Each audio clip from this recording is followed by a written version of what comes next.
I love a fake gangster meets real gangster moment, like when Vigo tells his son about John Wick.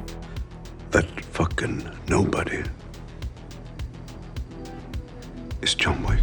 Or when the Joker pulls up on the mobs in The Dark Knight. Unfortunately though, usually that stuff is just for the movies. But not in 1989, Tacoma, Washington, where some Crip gangsters were acting tough and tried lighting up this residential home. However, little did they know that the guy living there was a badass Army Ranger, and he had all his other Army Ranger buddies with him at the house too. And let's just say, when I heard this story, the John Wick and Joker scenes seemed like child play. The year is 1989, and Tacoma, Washington was seeing a massive gang influx. Gangsters were moving in from California, shootouts between Bloods and Crips were becoming common, and the drug dealing in the area was popping off. And the police, they were scratching their balls. But basically, in Tacoma, things were getting way too out of hand with this gang business. And that's when our main character enters the story. Staff Sergeant Bill Falk of the 2nd Ranger Battalion. This guy was a veteran US Army Ranger, basically a certified badass. So he'd bought a house in Tacoma on Ash Street a few years ago on the cheap and was slowly renovating it while he was away from the army. At the time, he had noticed that the gangs were getting worse, but he just assumed that it would sort itself out. But when he returned from deployment in Panama in 1989, he realized that the situation was only getting worse. Just a side note, this is what he looks like in the present day. I mean, this guy looks like he's seen some serious shit. And every time I came back from a deployment, my neighborhood was just getting worse and worse. There was this house down the street, had all these black gang members down there, and it just like hooping it up and cars blocking traffic. And I asked this girl down the street, I was like, hey, what's up with this house down here? And she said, oh, those are Crips, that's a crack house. Bill's mentality was, don't fuck with me, and I won't fuck with you. But quickly that changed.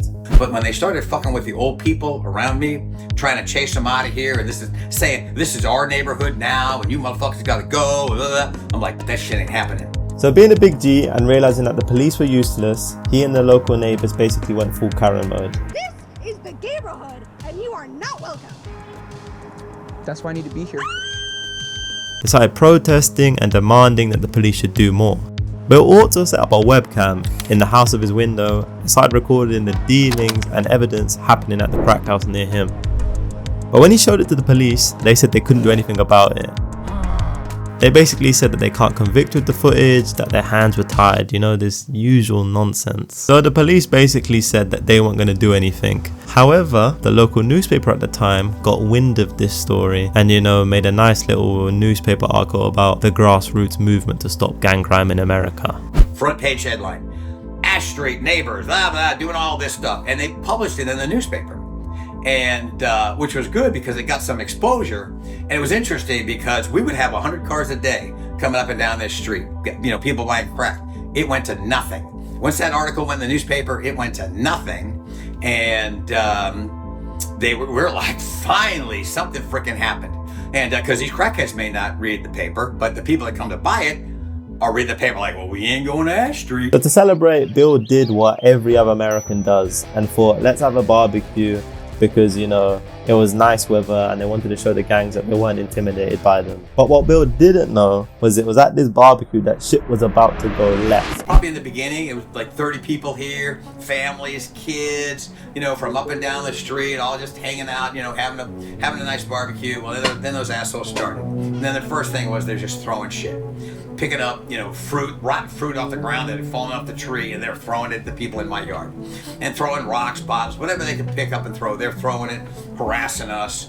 And I'm like, this is bullshit. So of course, being that big bald ranger, Bill and his buddies went across the street and they confronted these Crips. I'm like, we got to talk to these motherfuckers.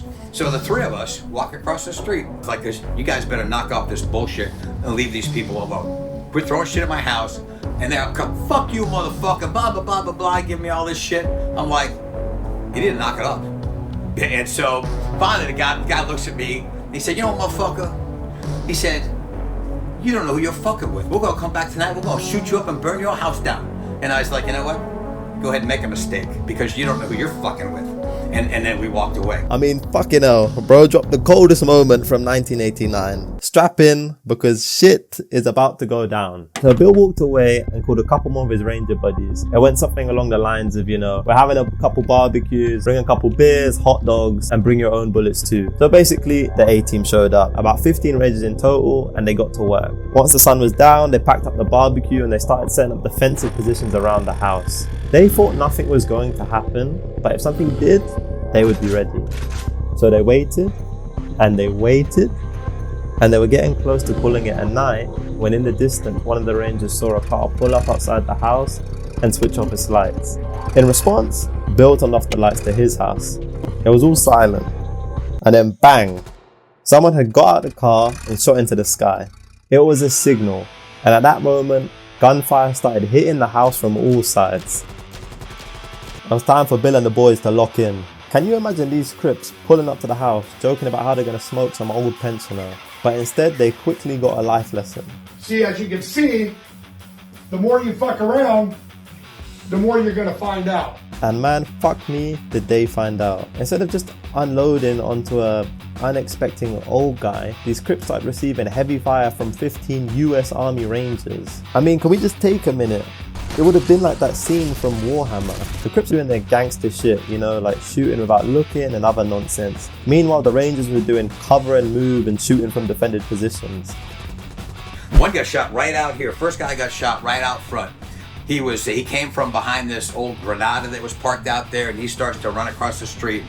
And my buddy, laying in the prone out there, Bill Alexander, who I verified the story with, he was laying in the prone, 45, and shot the guy.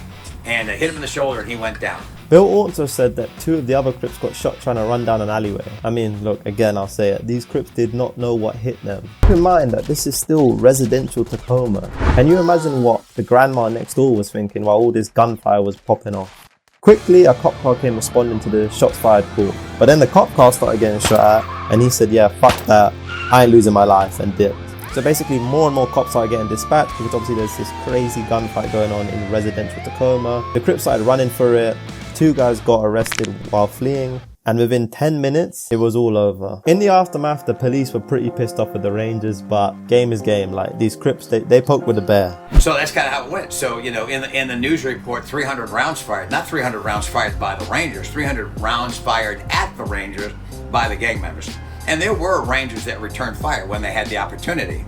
And despite, what the report says, there were 3 gangbangers that got shot. As Bill mentioned, reports said that there were no casualties, but in reality, a couple Crips were shot. There were also rumors at the time that some of the Crips that did get shot didn't want to go to hospital because obviously they would get arrested for these gunshot wounds. So who knows what happened to them. I'll be honest, Bill might be one of the coldest guys on the internet, and this story is just nuts. This is my first video on the channel. It's been a while since I've done a voiceover or anything like this, so if you enjoyed, please drop a like. I got loads more videos in the cooker like this one, so stay tuned.